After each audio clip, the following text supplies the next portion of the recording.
Assalamualaikum warahmatullahi wabarakatuh.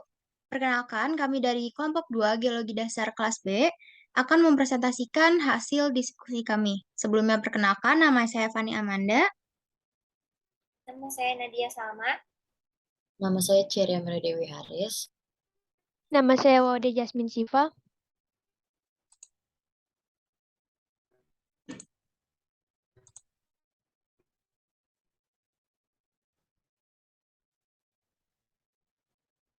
Jadi di sini kami akan menjelaskan hasil diskusi kelompok kami, yaitu batasan-batasan lempeng.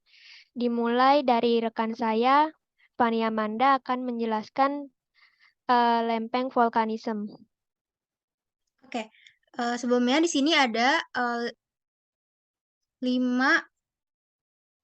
boundary type-nya. Yang pertama ada ocean convergent, ocean transform,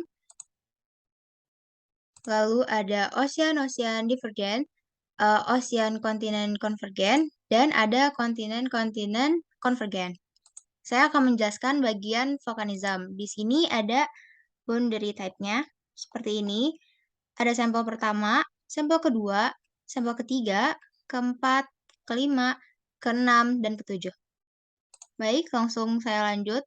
Untuk yang pertama, sampel pertama di sebelah sini.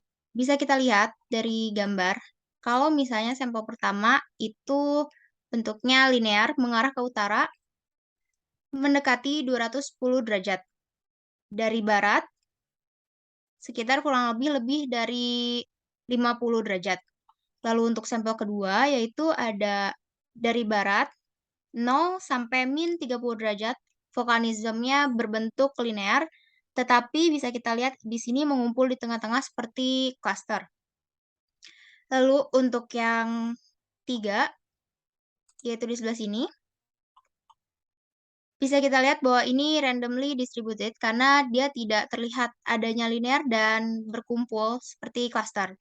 Untuk yang empat, yaitu bisa kita lihat di sini juga randomly distributed karena kita tidak bisa melihat adanya linear dan cluster di tempat tersebut. Untuk yang enam, dari utara terdapat volcano yang tightly clustered, tapi mulai ke selatan di sini mulai randomly distributed.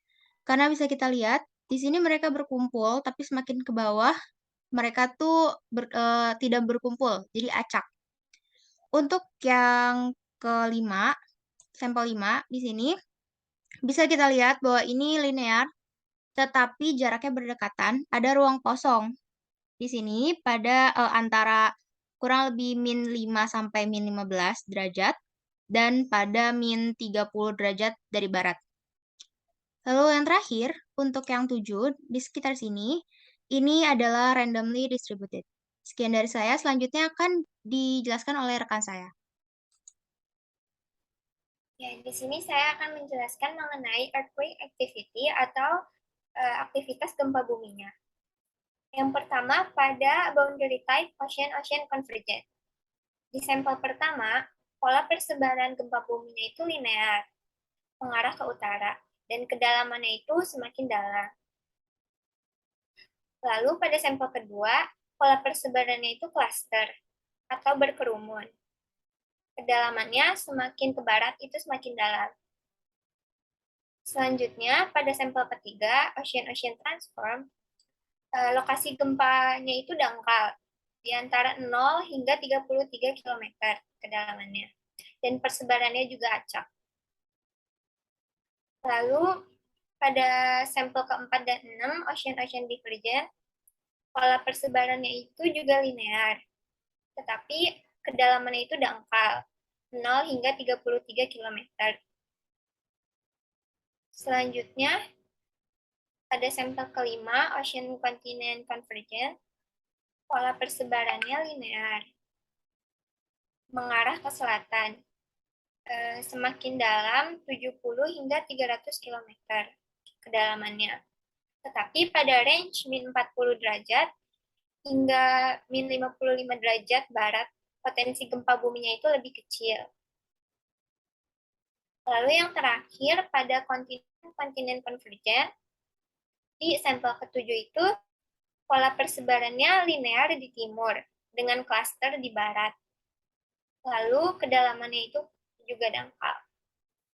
Selanjutnya akan dipresentasikan oleh rekan saya. Selanjutnya saya akan menjelaskan tentang bathymetry atau topografi. Nah, di sini tuh ada macam-macam warna dan di paling kanan tuh ada skala warnanya yang menampilkan kalau itu kedalaman di atas lautnya. Oke, jadi yang pertama tuh ada ocean-ocean conversion, itu tipe 1 sama tipe 2.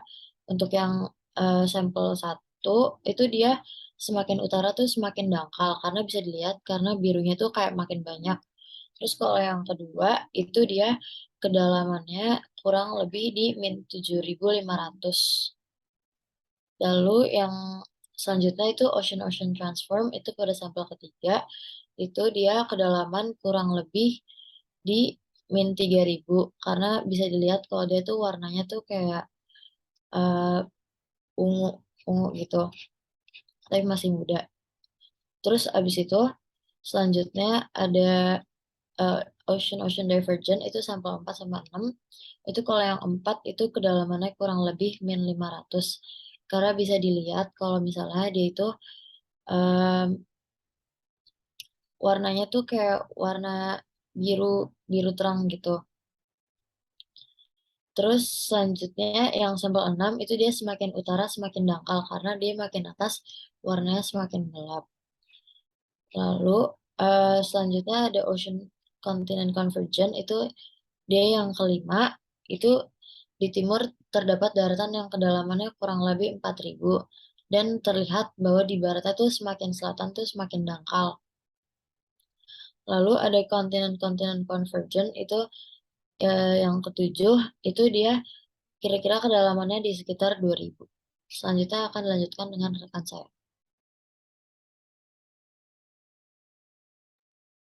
Ini ada peta dari usia dasar laut. Legenda dari peta ini yang pertama dimulai dari warna merah tua, itu dari 0,01 juta tahun sampai yang tertinggi warna biru tua. Yang pertama ada ocean-ocean convergence. Di sampel pertama, semakin timur semakin muda karena dapat dilihat warnanya dimulai dari kuning sampai ke arah jingga. Di sampel kedua, kita tidak dapat mengetahui usia dari dasar laut karena di peta tersebut tidak disediakan warna legendanya. Yang ketiga, pada sampel ketiga, ocean transform, usia dasar laut kurang dari 33,1 juta tahun. Yang di sampel keempat, ocean divergent, sampel keempat umurnya kurang dari 9, juta tahun. Sedangkan pada sampel keenam, usianya di bawah 20,1 juta tahun. Yang sampel kelima, ocean continent convergence, kita dapat melihat semakin ke timur semakin umur dasar lautan semakin tua karena warnanya semakin muda, tetapi usianya tidak lebih besar dari 47,9 juta tahun. Yang terakhir ada continent convergence sampel ketujuh. Kita tidak dapat mengetahui usia dari dasar laut karena di peta tersebut tidak disediakan warna legendanya.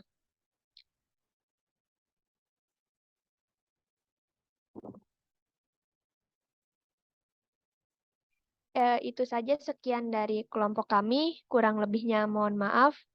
Wassalamualaikum warahmatullahi wabarakatuh.